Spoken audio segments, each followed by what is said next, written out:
প্রতিষ্ঠানে যারা লুটপাট চালিয়েছেন, চুরি করেছেন, দখলদারি করেছেন, নিজেদের দখলে নিয়েছেন, আল্লাহর কসম আপনি নামাজ পড়তে পারেন, রোজা রাখতে পারেন, হজ করতে পারেন, মুসলমান নাম নিতে পারেন, আপনি আর মুসলমান নেই।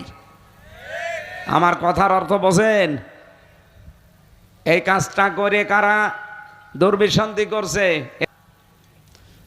236 বছর চলছে গণতন্ত্রের সবক তামাম দুনিয়ার মানুষকে যারা দেয় আমেরিকা। আপনি তাকান, এরা আজ পর্যন্ত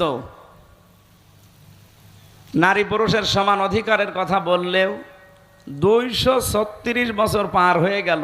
এই ট্রাম্প এখন 47তম প্রেসিডেন্ট। কত বলেন? 5 বছর 5 বছর করে হিসাব করেন, 236 বছর ওদের চলছে। অথচ আজ পর্যন্ত ওরা কোনোদিন কোনো মহিলার হাতে নেতৃত্ব দেয়নি। অথচ